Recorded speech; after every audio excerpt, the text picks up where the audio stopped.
Ayan, kakagaling lang natin sa service bilang isang electrician. Kasama yun sa part yun ng trabaho ko.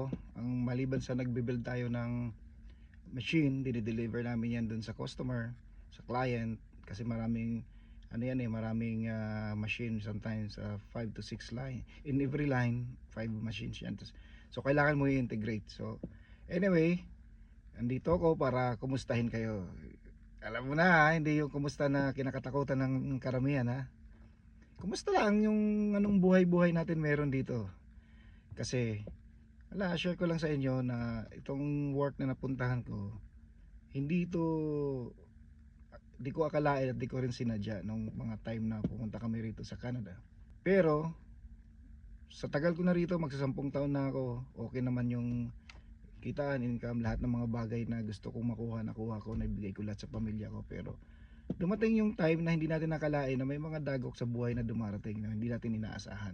Naapektuhan yung financial natin, yung mga nakasave mo, nababawasan, minsan nakukuha mo lahat para makabawi lang uli. So, kaya ko sinasabi to, kasi hindi tayo sigurado kung anong buhay meron tayo, anong nag-aantay sa atin sa mga pangyayaring mga ganong sitwasyon.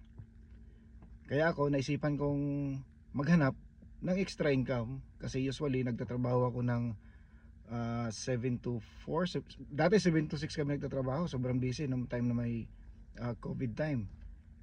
Walang humpay yung trabaho namin, and then di mo akalain darating ang panahon na may pangyayari nga tulad ng nabanggit ko kanina.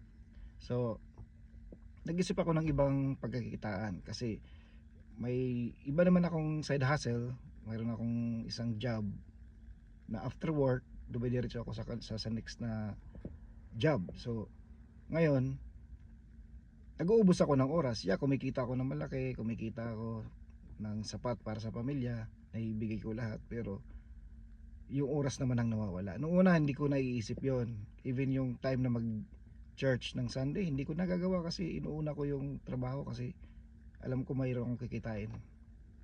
Pero lahat ng yon nabigyan tayo ng pagkakataon ng ating Panginoon na bigyan ng aral na wag mo akong kalimutan. Kahit anong nangyari sa buhay mo, umangat ka man na umangat, wag mo akong kalimutan. At nangyari ngayon hanggang sa napadpad ako, at yun ang nagbigay sa akin ng daan na makahanap ng alternative na pagkakakitaan aside pa may full-time job. Yun ay ang digital business na aking pinasok na pwede kong gawin kahit saan. Tulad ngayon, gumagawa ako ng content para dito sa business ko in my break time. Nagkataon break time ngayon after ko gumawa, break time. So magre-record ako for my content para sa business. Yun ang kagandahan ng business na ito kasi napaka-flexible. And then sa lahat, ang kagandahan, after work umuwi na ako ng bahay, may time na ako mag-walk ng dog namin, ng aso namin, pamilya, sabay-sabay nakakain ng dinner, nagkakaroon namin ng time mag-usap-usap habang nagdi-dinner. And then sa gabi, after nyan, doon na ako sa computer, nag-aasikaso na ng mga training, nagre-review, yun, every night training, kahit hindi natin kabisado yung business. Dahil may training site, yun ang kagandahan, natututo. And then yung 24/7 na ino-offer na mentorship and then coaching ng mga coach na mag-aalalay sa atin para madali tayo matuto sa business, andyan, available yan. Yun ang kagandahan ng business na to. Katulad ko, wala rin akong alam, pero natututo na. Kaya andito ako, naghahanap ako ng mga kasama na katulad ko, na pares din ng kwento ng buhay, isang technician, isang skilled, o isang tatay na nangarap ng magandang kinabukasan para sa pamilya, na talagang hindi lang makarating tayo sa 65 na mag-retire, but to retire early hanggat maaari dahil sa business na to.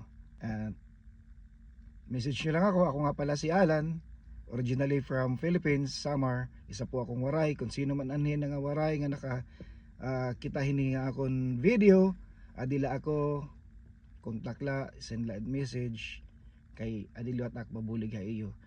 Kung halimbawa naghahanap rin kayo ng ganitong pagkakitaan, andito lang ako, kontakin nyo lang ako na ang bahalang magmi-mentor sa inyo, maggagabay para magsimula ng sarili ninyong negosyo. Ito po yung ino-offer ng business namin, ang makapag-start din kayo ng sarili ninyong business. Stay focused and stay inspired. This is just the beginning. See you in the inside.